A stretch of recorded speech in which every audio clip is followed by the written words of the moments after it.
a continuar con clase nueva, ¿sí?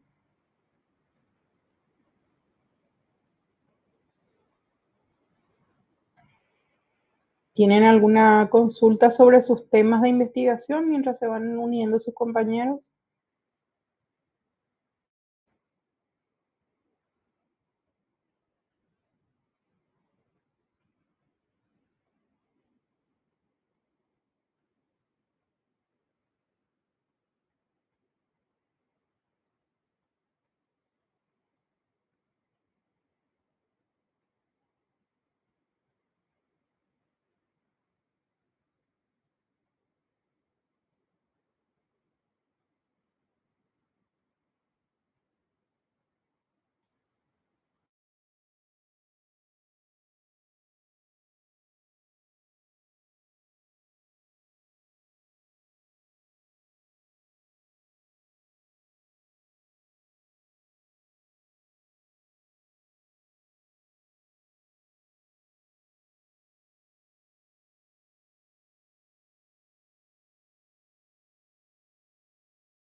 Bueno, en honor al tiempo, entonces vamos a hacer un poco un repaso de lo que hicimos el miércoles, de manera a que puedan hacer un recordatorio de lo que fue la clase, ¿sí?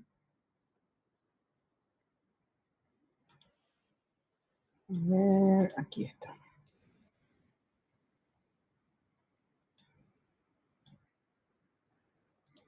Bueno, ahí ven mi pantalla. Ven mi pantalla, ¿verdad? La profe sí. Ok, bueno, entonces el miércoles estuvimos viendo un poco un resumen de lo que son los diseños metodológicos y ya tenemos una tarea también que es completar el diseño que ustedes eligen para su investigación de acuerdo a los objetivos que tienen en su investigación. Entonces, lo que es importante saber es que un diseño de investigación comprende la planificación que hacemos para lograr el objetivo de nuestra investigación. Nosotros estuvimos trabajando prácticamente casi todo este tiempo en el qué de la investigación, que es el problema y el objetivo, ¿sí? O sea, es a donde nosotros queremos llegar con la investigación, qué es lo que queremos medir, para qué queremos medir. Entonces, el diseño de la investigación es aquello que nos permite planificar la investigación y por eso es importante que sepamos desde los alcances de nuestros objetivos qué es y cómo es los pasos que vamos a hacer para llegar a esos objetivos propuestos, ¿sí? Entonces, a través del diseño de la investigación, lo que se ayuda, se minimiza, es el sesgo y se reduce el error. ¿Qué esto significa? Que cuando nosotros planificamos bien, cuando tenemos comprensión de cuál es el diseño de nuestra investigación, hay menos error en las interpretaciones, hay menos error en la recolección de datos y por supuesto sabemos los alcances y las limitaciones de nuestros diseños, ¿sí? Entonces, podemos encontrar la siguiente clasificación, que es lo que estuvimos viendo, los diseños experimentales y los diseños no experimentales. En los diseños experimentales, en los diseños no experimentales u observacionales, que también es la denominación que reciben en ciencias de la salud, el investigador no tiene ninguna injerencia, no tiene ninguna intervención sobre las variables de estudio, más que solamente la medición o la observación de ese fenómeno particular. En ciencia de la salud se le llama observacionales porque justamente lo que se hace es se cuantifica, se mide, se observa los fenómenos de estudio, las variables en estudio. En cambio, los diseños experimentales sí hay una intervención del investigador, es decir, hay una intervención específica, se toma una variable, que es la variable independiente, se manipula para producir un efecto. Entonces, esto es lo más importante que tenemos que saber. Si vamos a hablar de clasificación de los métodos, estamos hablando en ciencias sociales, siempre en ciencias sociales, de los niveles, tanto no experimentales como experimentales, y dentro de los experimentales también están los cuasi experimentales. Y en ciencias social, en ciencias de la salud, es importante que manejemos también, porque nosotros pues somos una especie híbrida entre salud y social, ¿verdad? Entonces la psicología tiene que manejar tanto lo que corresponde a nuestra área específica, que es la metodología de las ciencias sociales, pero muchas veces también en nuestro caso particular que trabajamos en clínica y de la salud, tenemos que conocer también lo que son los diseños en ciencias de la salud. Entonces, para no confundirnos, todo lo que es niveles exploratorios, descriptivos, son en ciencias de la salud los descriptivos, ¿sí? Y lo que son los estudios causales comparativos o lo que nosotros le llamamos de correlación o de regresiones múltiples, ellos le llaman analítico, pero igualmente entra todo dentro de lo que se llaman observacionales, ¿sí? Luego lo que son los diseños experimentales, nosotros le llamamos también cuasi experimentales, ellos le llaman igual también, ¿sí? En nuestro caso, nosotros partimos, ¿verdad?, de control mínimo cuando hay un solo post-test o hay pretest y post-test, o sea, se mide antes, se interviene y se mide después, ¿verdad?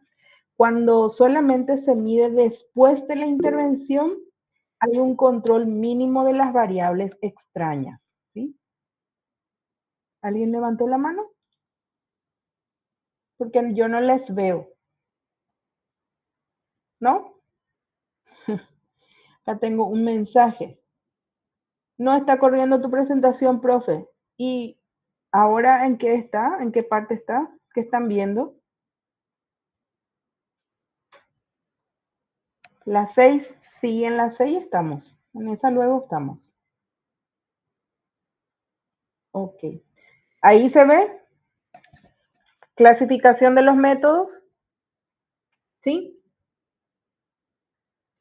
Bueno, muy bien. Entonces, como les decía, los estudios con diseños experimentales pueden ser de control mínimo cuando se miden, por ejemplo, una sola vez, ya sea en el post-test, o sea, después de la intervención, o cuando se miden 2 veces en el pre-test, la intervención y el post-test.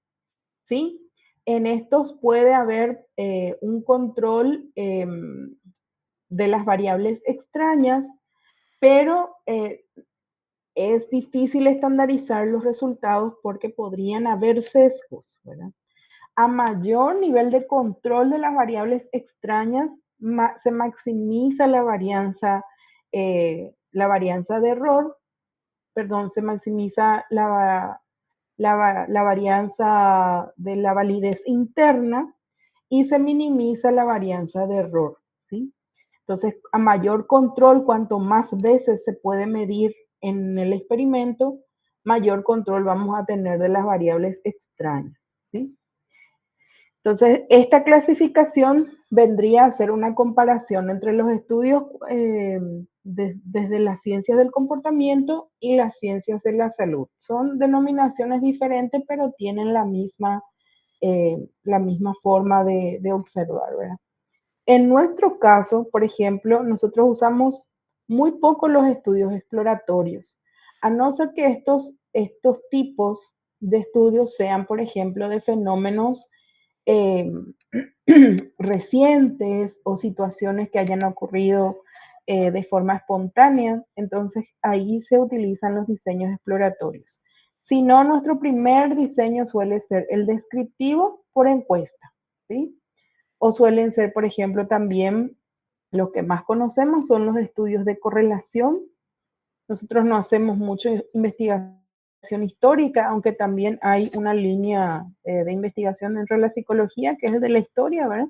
Pero sí hacemos estudios de caso, estudios de desarrollo, que le llamamos de diferentes formas. Igualmente, esto vendría a entrar todo dentro de lo que es los estudios de nivel descriptivo, ¿sí? Una vez que empezamos a hacer estudios causales, sí, ya nos vamos a los tipos analíticos también, ¿verdad? Bueno, ¿de qué se tratan los estudios exploratorios? Como ya les decía, son un avance en el conocimiento de un fenómeno que con frecuencia el propósito es precisar mejor un problema de investigación para poder explicitar otras hipótesis. Por ejemplo, ahora que tenemos el avance de la inteligencia artificial, y es un fenómeno reciente, ¿verdad? O sea, estamos avanzando hacia más descubrimientos, hacia más usos de la inteligencia artificial y muchas cosas podrían ser sujetos de investigación desde el punto de vista de cómo interactuamos, por ejemplo, con la inteligencia artificial, ¿verdad? Entonces, esto podría ser un estudio exploratorio en este momento. O también cuestiones que tienen que ver, por ejemplo, con, no sé, con los niños y la interacción con la tecnología, y cuestiones, por ejemplo, que todavía no hay teorías tentativas, o sea, hipótesis que explican los fenómenos. Entonces, en esos casos se utilizan los estudios exploratorios. Los estudios descriptivos, en cambio, se dirigen a los fenómenos sociales o educativos en una circunstancia temporal y especial determinada.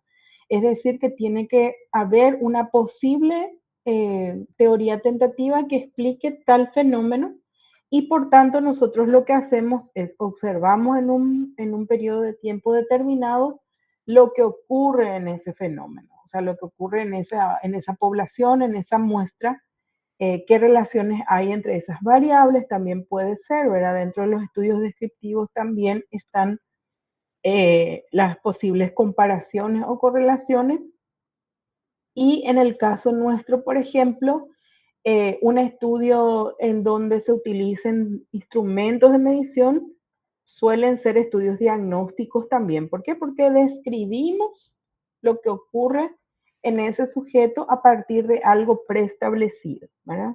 Por ejemplo, cuando tomamos un instrumento de presión, nosotros sabemos cuáles son los niveles para poder distribuir a las personas dentro de esos puntajes, ¿verdad? O sea, tiene un nombre estar en esos puntajes. Entonces, también los estudios descriptivos que nosotros hacemos pueden ser denominados estudios de diagnóstico. Los de encuesta, que nosotros ya sabemos que son todos aquellos que utilizan medidas de autorreporte, donde preguntamos y la gente nos responde, ¿verdad? Este tipo de estudios, donde utilizamos métodos de encuesta, son, por un lado, fáciles de aplicar, tienen ventajas importantes en cuanto a la economía para el acceso a la información, pero tiene como limitaciones que al ser de autorreporte, muchas veces podríamos estar recibiendo información con deshabilidad social, ¿verdad? Eh, Sin embargo, son los métodos más utilizados en estudios descriptivos, comparativos, correlacionales, ¿sí?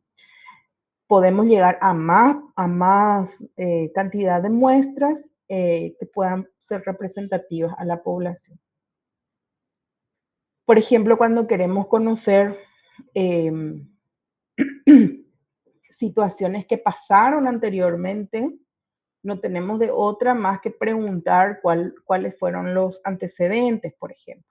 Hay incluso test e inventarios que te preguntan cómo te sentiste hace 6 meses o en los últimos 6 meses.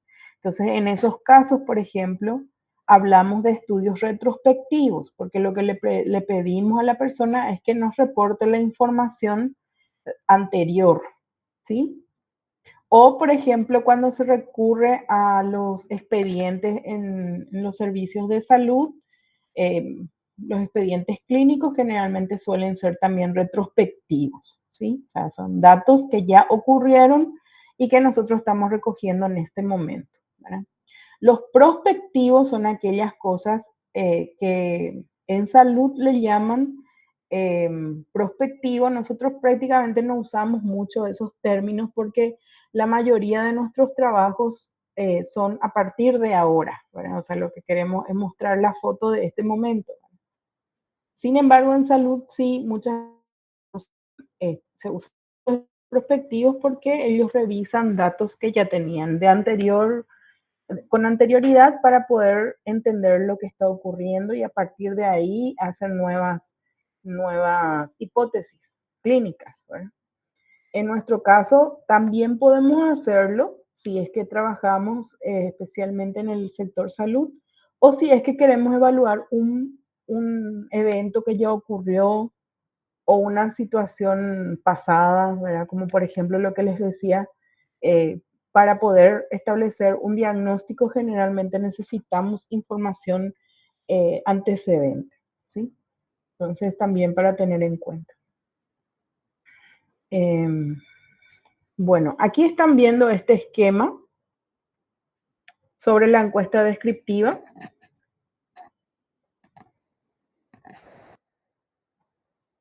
¿Ven?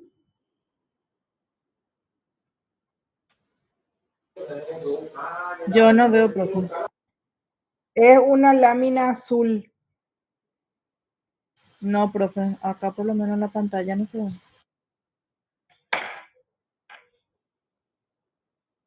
Es la lámina. Ahora sí, profe. Bueno, parece que no está corriendo la diapositiva.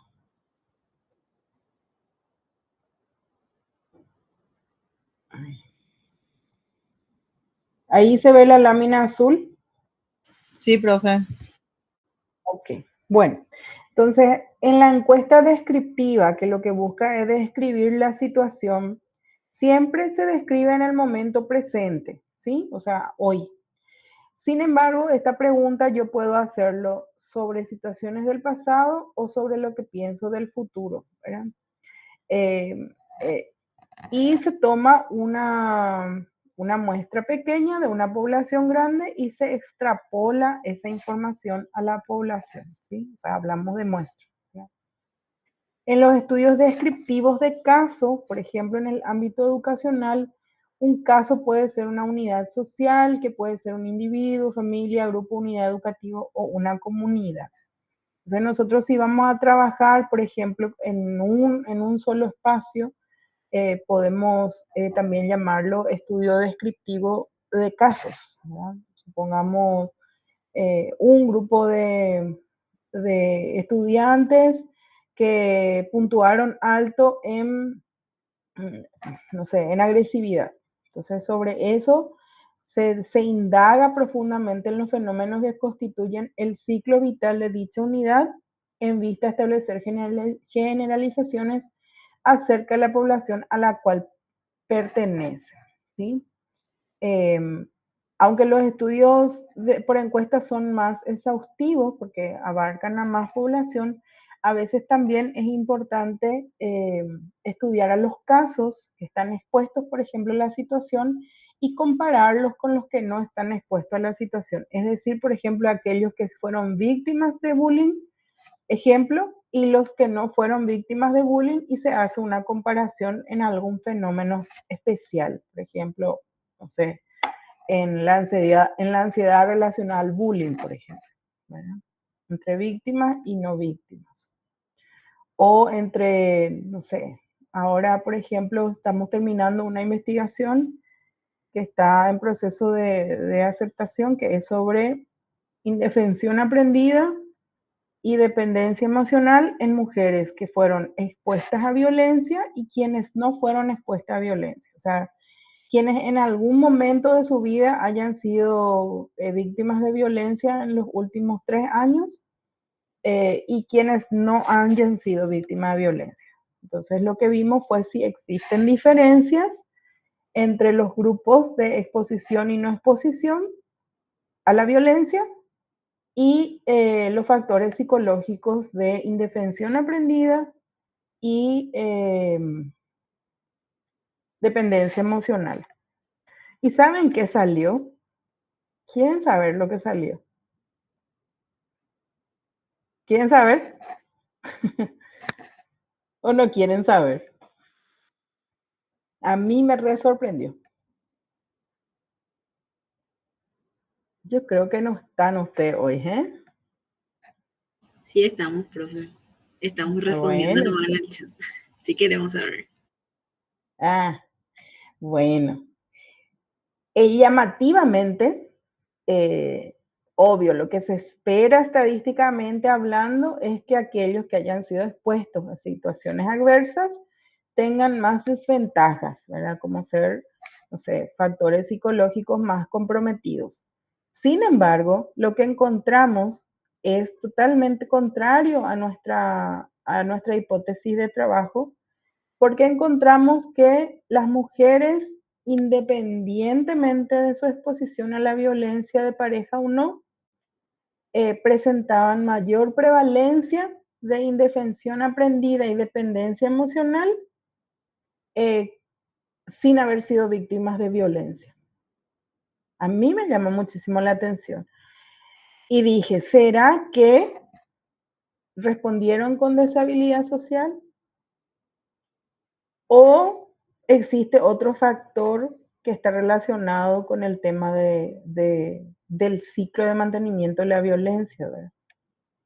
En este caso, lo que reportó la investigación es justamente que las mujeres que no estaban expuestas a la violencia tenían prevalencia en indefensión aprendida y en dependencia emocional.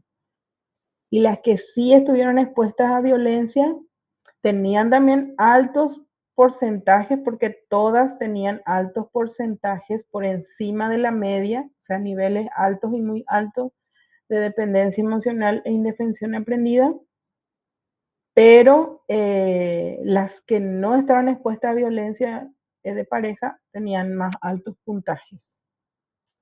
Profe, Y pero me eso llamó mucho también la yo, atención. eso yo también creo que tiene que ver mucho con el cambio cultural que estamos atravesando ya de un tiempo a esta parte. ¿Verdad? Que ya no Ujú, es más como antes, que se callaban todo, se guardaban todo, quedaban ahí sumisas, esclavas, por así decir, sometidas, sino que hoy en día yo creo que muchas ya tienen también, si bien capaz que no todas tengan acceso a un equipo que aborde ese tema con ellos, pero tipo de boca en boca es como que se va fortaleciendo también ese vínculo, ese tratamiento, por más de que no sea así un tratamiento propiamente dicho por parte de un profesional, ¿verdad? ujú. No, sí, está bien, ¿verdad? Coincido contigo en que hay más promoción y prevención, etcétera, ¿verdad? Lo que a mí me llama la atención es que por más que estas mujeres habían declarado no pertenecer al grupo expuesto a violencia, o sea, no haber sufrido de violencia, ¿verdad? Igual tenían indefensión aprendida y dependencia emocional, ¿sí? Eso es lo que a mí me llama la atención, ¿verdad?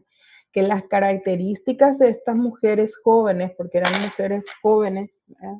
Mayoría universitarias, poseen muchas características que podrían ser, eh, o sea, podrían exponerlas al riesgo de sufrir violencia en algún momento de su vida, ¿sí?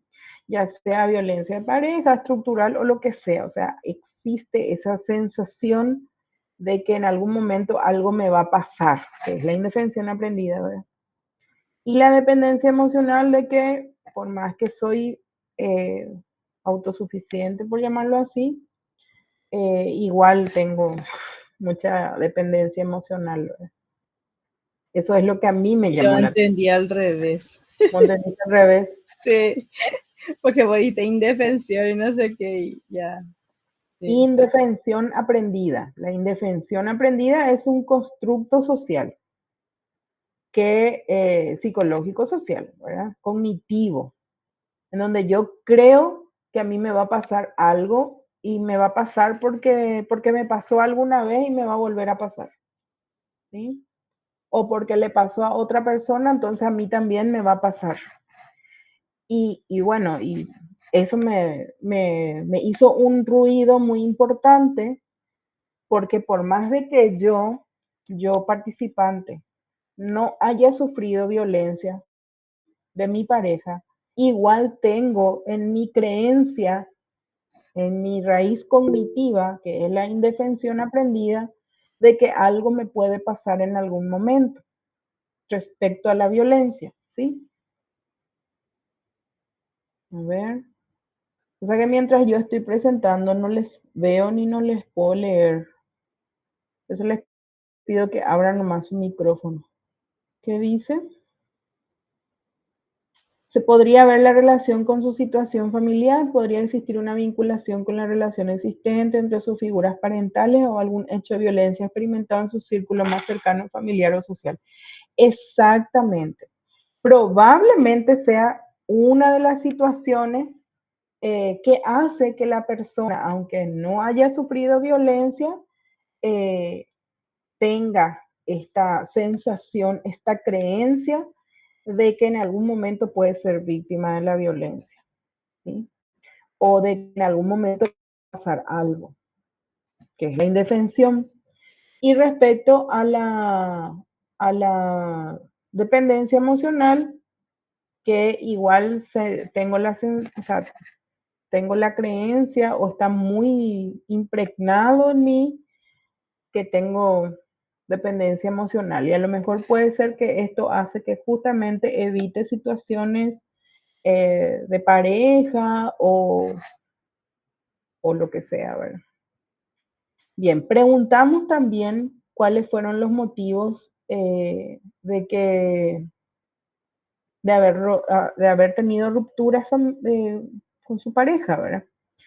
Y en un porcentaje muy alto referían que se debía, por ejemplo, a situaciones en donde la persona tenía límites, ¿verdad? O sea, desacuerdos irreconciliables. Evidentemente fueron cosas que le llevaron al rompimiento antes de la violencia, ¿sí? Y las personas que sí habían sufrido violencia tenían como primer motivo de ruptura de pareja en la situación de violencia, ¿sí?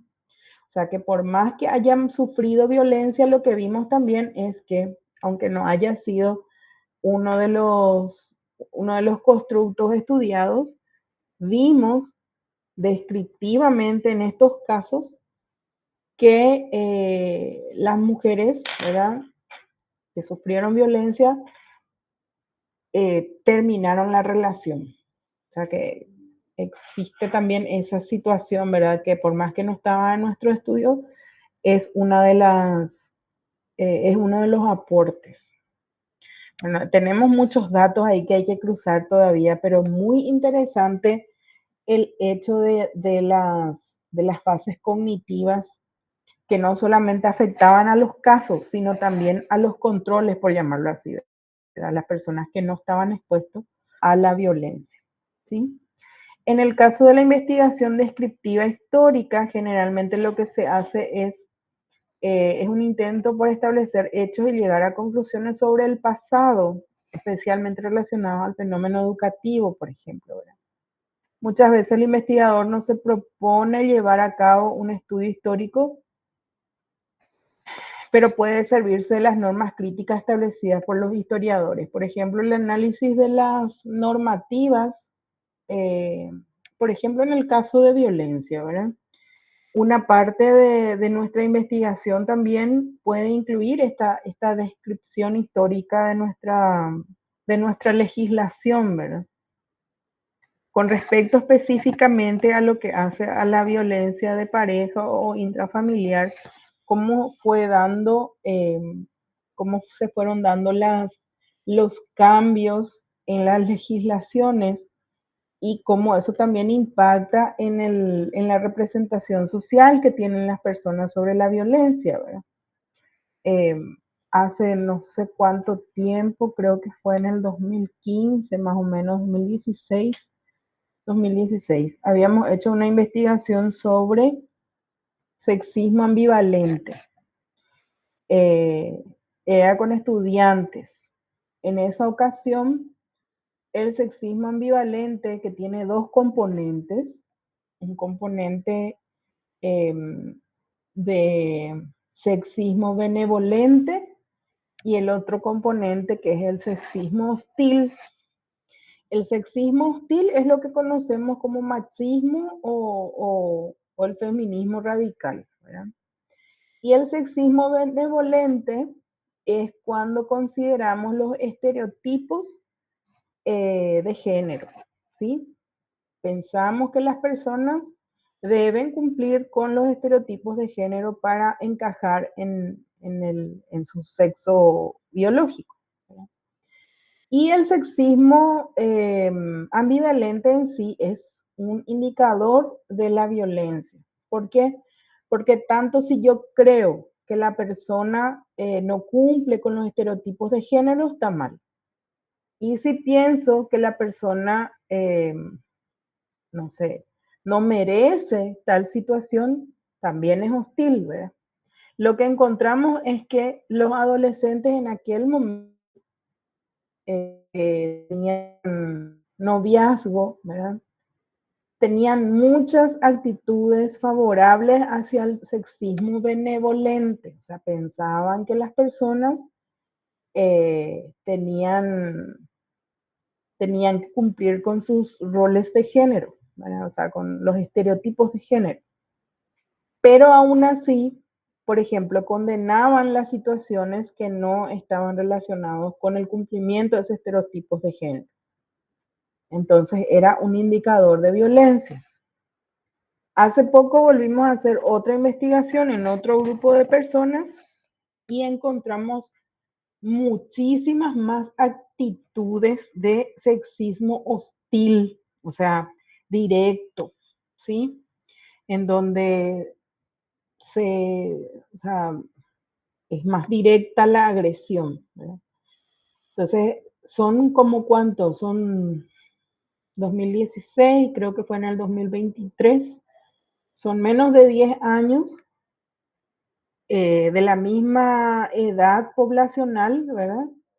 Y las diferencias son muy grandes, ¿verdad? Por más de que haya más situaciones de prevención y promoción de la violencia, y en las creencias de los adolescentes hubo un aumento respecto al sexismo hostil que al benevolente.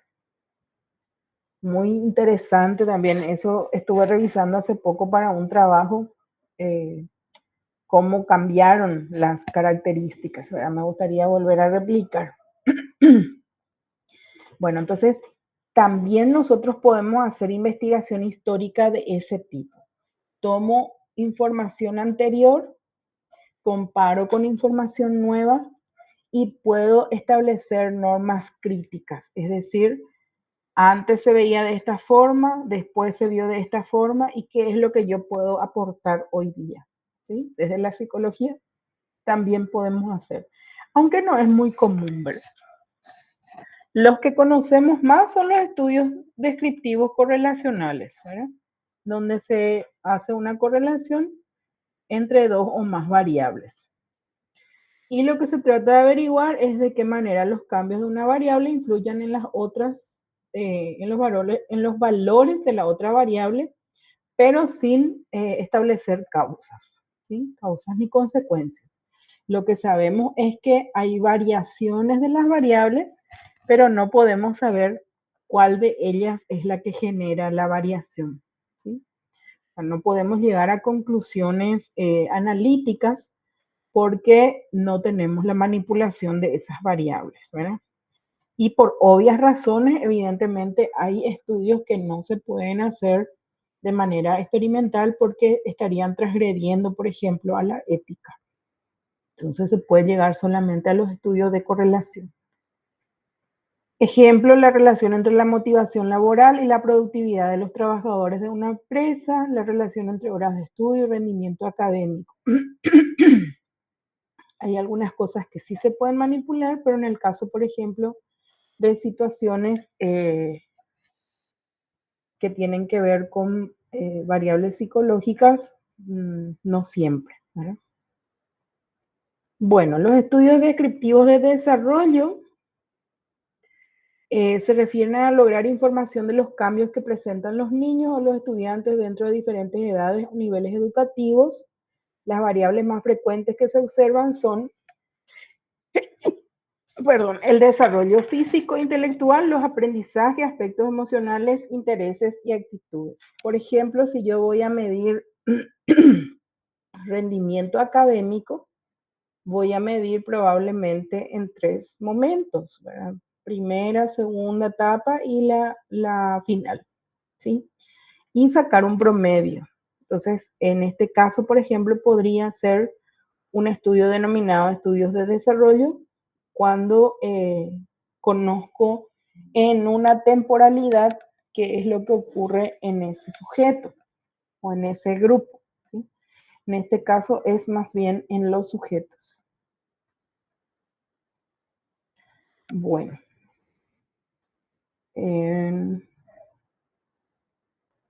y generalmente las técnicas para poder establecer las mediciones a través del tiempo son técnicas longitudinales. Cuando yo mido más de una vez,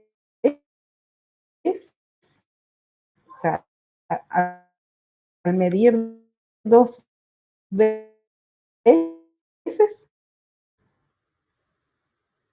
ya estamos hablando de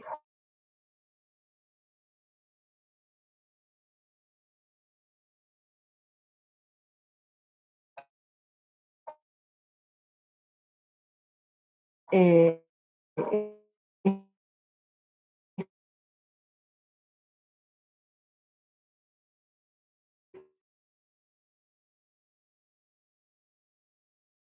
estudios longitudinales, porque la variable tiempo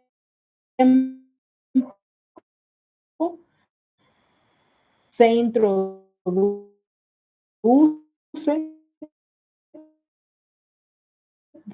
dentro de la investigación, ¿sí?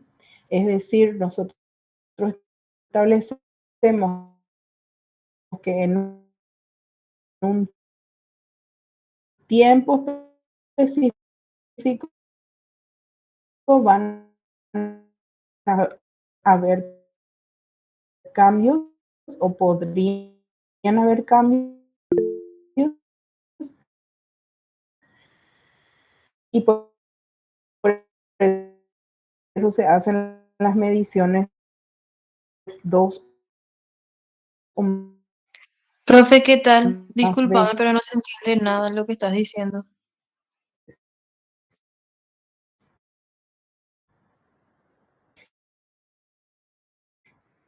En cambio, las que más conocemos son los estudios transversales que se hacen en